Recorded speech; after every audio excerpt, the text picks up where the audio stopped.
I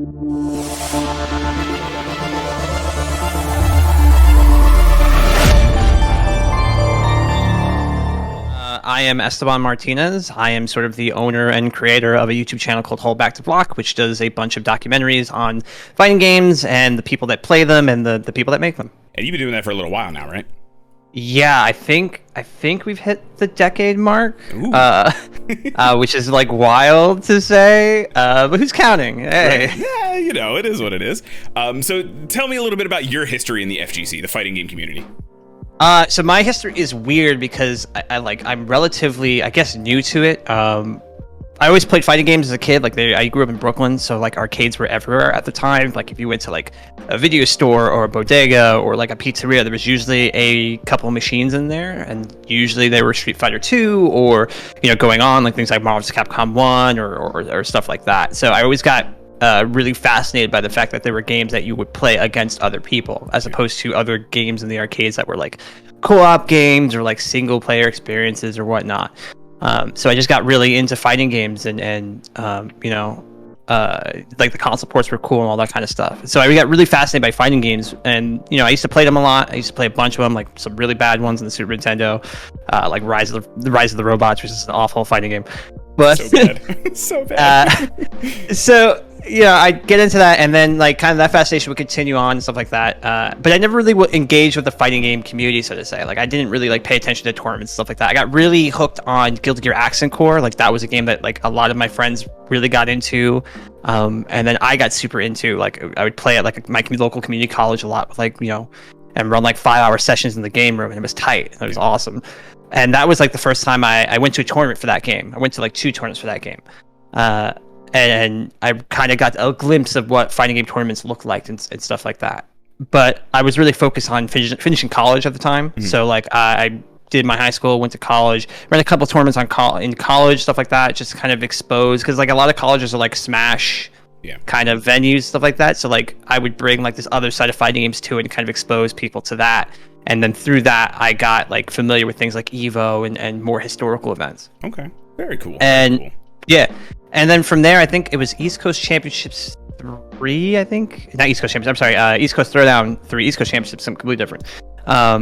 Where I was like, I had just kind of recently got out of college. I was like, maybe I should kind of engage more. And like, I had a couple friends that wanted to go to tournaments. I was like, what if I just bring this camera with me and start doing interviews? And so I started doing interviews. I think my first interview ever was like Mike Ross, which is like, I mean, nice. Shoot for the stars, right? Like, yeah.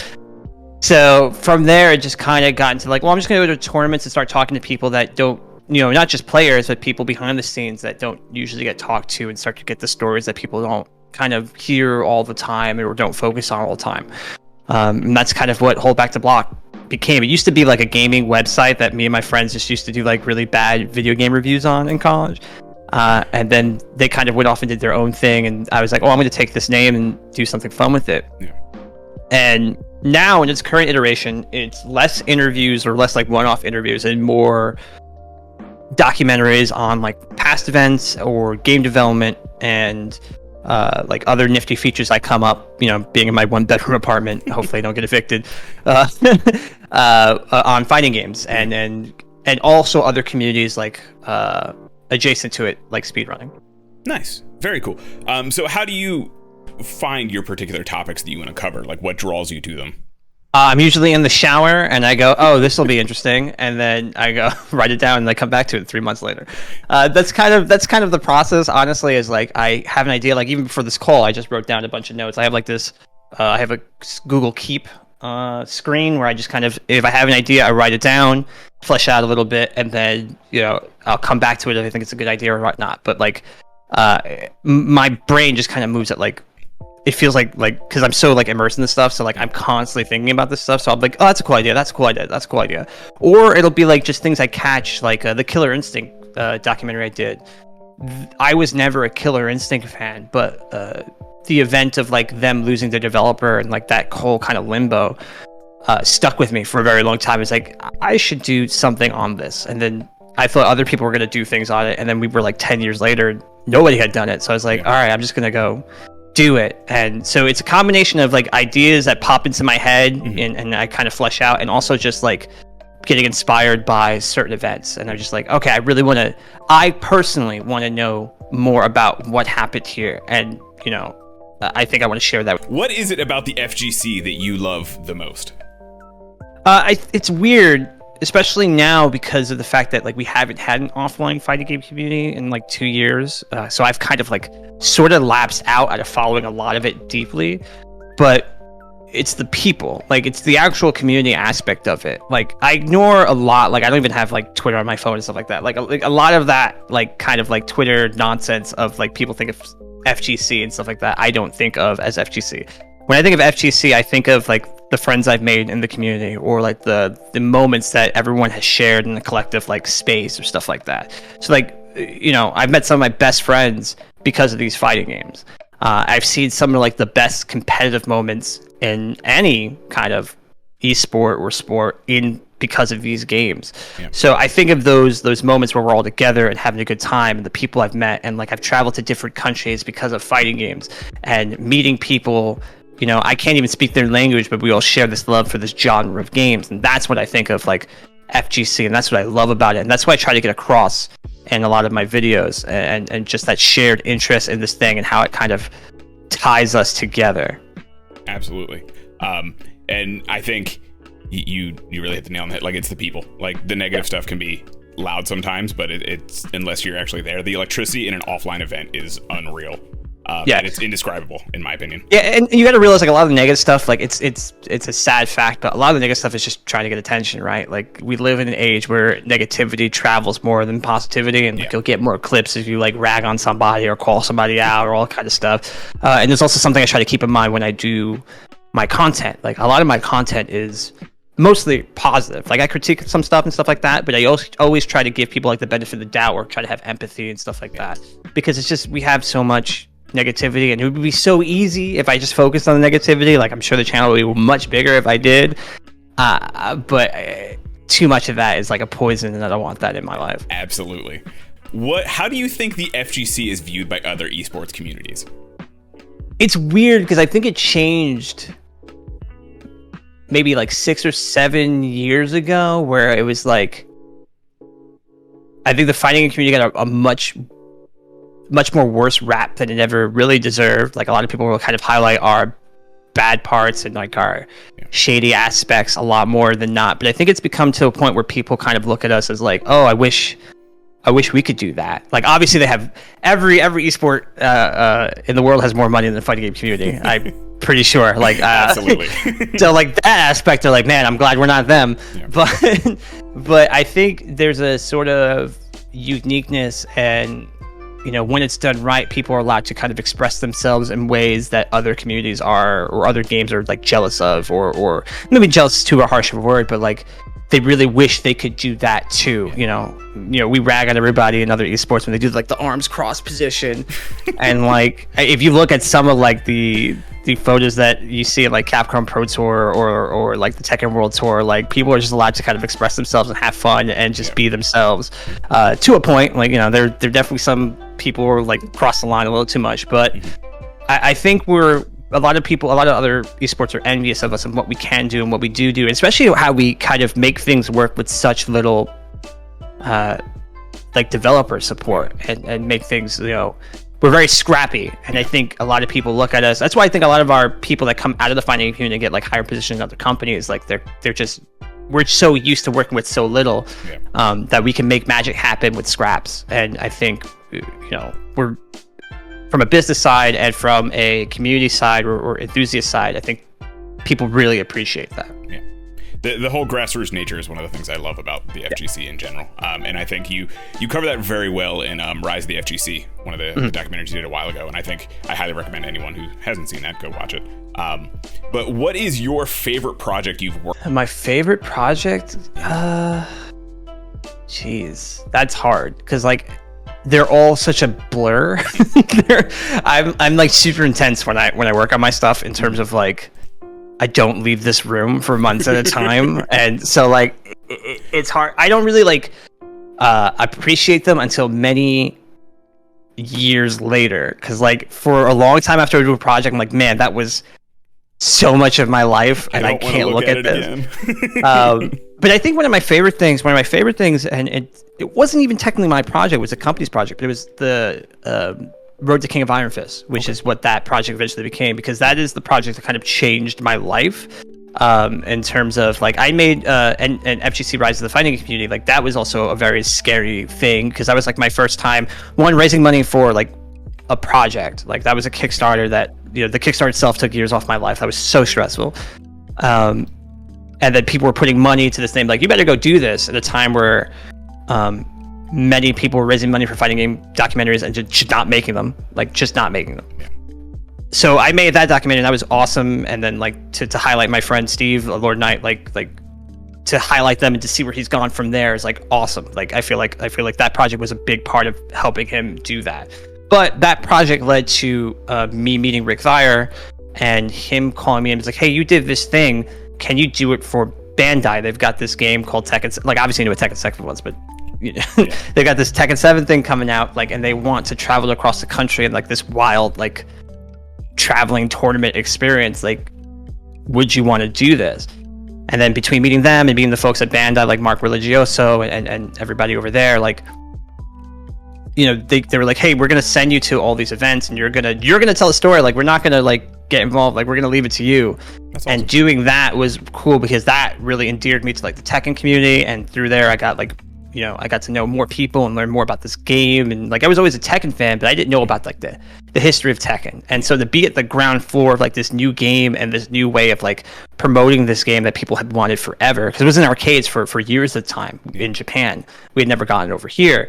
And to like tell that story, but also like, you know, the original version of that project before we put it all in one video was like, you know, a 15-minute documentary like every 2 weeks. So it was like super intense and super grueling, and it was my first time like also shooting, you know, getting to see more of the country and shooting places like Chicago proper, or like going to Seattle and trying to find stuff. So like that project was a lot of improv, and it was intense, but it was, you know, I remember watching at the finals, at the North American finals, they showed clips, or they showed each video before the tournament started to the crowd, and it was only then where I was like, man, I did a pretty good job, and this is fun. And like, I really enjoy that. Yeah. So I feel like that is probably like one of the bigger projects I look back on and I'm very fond of, because like it introduced me to so many things. It taught me so many things on how to produce and make videos, and it just let me meet so many cool people that are my friends today. And then obviously it's Killer Instinct. Like Killer Instinct is everything I've done with Killer Instinct for the last 2 years has been fun, because I think it's solidified the style that I want to continue forward with, or at least one of the styles I want to continue forward with. So that's probably the most important ones of the channel, but I think the most fun was the Tekken 7 documentary. Very cool. And what are those other Killer Instinct documentaries, if anyone wants to check them out? So if you haven't watched them, there's the main documentary called Fight On, the Killer Instinct story, which chronicles a little bit. I get some flack of this in the comments, but it's like a little bit, like maybe 30 minutes or so on the original Killer Instinct games, but it's mostly focused on Killer Instinct 2013 and like the wild story behind like that game even existing. Mm-hmm. And then there are two offshoots of it. One called Killer Sounds. I think I changed the title a little bit, but mostly Killer Sounds, which is on the audio of Killer Instinct 1, 2, and KI 2013, all the seasons, between Mick Gordon and Cell Dweller and, oh my god, I'm forgetting his name right now. Atlas Plug. I was trying to remember his name, I got confused, but that's his artist name. Atlas Plug and Cell Dweller. And we have a little bit of Mick Gordon there, and we also have a full, because that interview was interesting. Mick and I talked for like 4 hours. He's in Australia, so it was like 2 o'clock in the morning. I was here talking to him via Discord. So we had so much good stuff from that interview that we made a whole other third separate video just on Mick Gordon's work and his contributors' work as well on seasons 1 and 2 of KI, because there was a lot of good stuff in there. And who knows, maybe I might go back and do more in the original game whenever I can travel again. What is your favorite fighting game? My favorite fighting game is Darkstalkers 3, also known as Vampire Savior. That is my favorite fighting game. I feel like it's the best game Capcom has ever made. It is super fun to play. It is hard and technical at a high level, but anybody can get into it. And the cast of characters, obviously, the Darkstalkers cast, everyone loves them. It's animated. It's one of the most gorgeous games I've ever seen, like, in terms of fighting game wise, especially in that era. And I think more people should play it because it's fun. And they definitely got their money's worth of the Morgan Sprite. So yeah. Yes, that Morgan Sprite. You've never played Darkstalkers. You have seen that Morgan Sprite. It's going to be in UMVC 4, you know. It should be. It should just. I do not know why it's not a costume you can pay for in like Street Fighter 5. Right. Like I don't know why they did a whole like cool new version of it. I would have just played the sprite. Right? If you could pinpoint one particular moment that the FGC is known for, I guess, or I don't know, put it on the map is a bad way to put it, but one moment in time for the FGC, what would it be?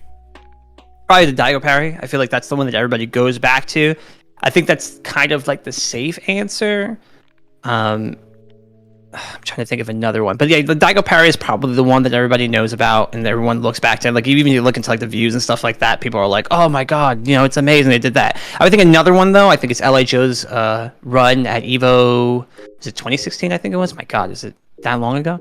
That one is also a big one because of the fact that like I don't think people even talk about the game that much. Like people don't care. I just think people really like Joe. Like Joe was like the American hero going into that top 8, and his family was there as well. Like his dad was there, and like that whole story and stuff like that. So I think that I think people look to that moment as well. And then I think I don't know if this is so true anymore, but I know for me and a lot of my friends, like growing up, we looked at the Yipes' Marvel Baby video. Like that was the one where like anybody who came across it or anybody who found it, like that was the fighting game community of like, man, this is like, I have no idea what the fuck is happening on the screen right now, but this dude is just yelling shit that is making me laugh. So I guess this is fighting games. Right. I would say those 3. Okay. I mean, everyone loves Yipes. Like that's his thing, right? Everyone. I love just yell and curse and marvel. Yeah. What do you think of the current FGC meta? As we say, we talked a little bit about the negativity, but where do you think, as a community, as the games that are out, what do you think of its current state? I think it's probably one of the healthiest states it's been in a very long time, in terms of games and what you can play and all this kind of stuff. Like there's so many options, and the fact that more developers are listening to their audience and introducing things like rollback netcode, especially on, you know, I mean, American developers have been doing it for a long time. Like NetherRealm is the kings of it, basically. Like they redid their entire games to include rollback netcode. But indie developers have also been kind of leading the charge in adding things like combo makers and rollback netcode and good single player experiences and things that I think other bigger companies are starting to take notice. Like, oh, this is affecting our bottom line. Like, we need to start including this stuff, because if we don't, we're not the only games in town anymore. Like, they're going to go elsewhere. So I think in terms of game selection and features, we're reaching a point where this is probably going to be the best times to get into fighting games ever. We have games like KOF 15 is coming out in a couple of days. We have Guilty Gear Strive, which is a monster in terms of like the things you can do in that game and being able to play anyone anywhere. It's amazing. So I think we're really good. On the community side, I think we need some improvements in terms of like, you know, one, we need to have tournaments again. We got to get the off online, because I think it's killing everybody in terms of like the online discourse is a mess. People are just kind of running for clicks and running for attention, all kind of stuff. So a lot of bad stuff gets spread online that doesn't mean anything, you know, all this kind of stuff. But you know, I was at CEO. I went to CEO, the one in Orlando, a couple months ago. And it was good to be offline and to see that energy is still there, and people they want to come back offline. Like there was an energy there that was like, even before COVID hit, like it was kind of like missing, and now people are like excited to have something that they didn't have for 2 years back again. So I think getting back to offline is going to be a really cool kind of benefit to things. And like in terms of also like content, like people are making content left and right now. Like before, it was like so hard to find like really good fighting game stuff, and now you can just type into YouTube and like you get great stuff, ranging from tutorials to personalities to features, all this kind of stuff. So it's a really good time right now. One more time, just in case they didn't catch it the first time, where can they find you and your projects that you're working on? Sure. You can find me on YouTube at youtube.com/holdbacktoblock. I post occasionally. My videos take a long time to make, and so like it's not every week, but I'm trying to get back into a rhythm. So, you know, we got a couple of good documentaries coming in form of documentary on Tough Love Arena, documentary history of CEO, I've got a thing on Maximilian Yo video games probably coming out in the summer, stuff like that. So we got 3 big docs, and then whatever crazy weird ideas I can make on the small as well, like things like my Rumbleverse video, or even like the story on the $15 team in KOF. Like, you know, things happen, so I make videos about them, and it's fun. But you can also find me on Twitter at twitter.com/thebesteban, or twitter.com/holdbacktoblock. And also, if you like my videos and want to support what I do, patreon.com/holdbacktoblock. You can hand me some scratch there, and it'd be very much appreciated.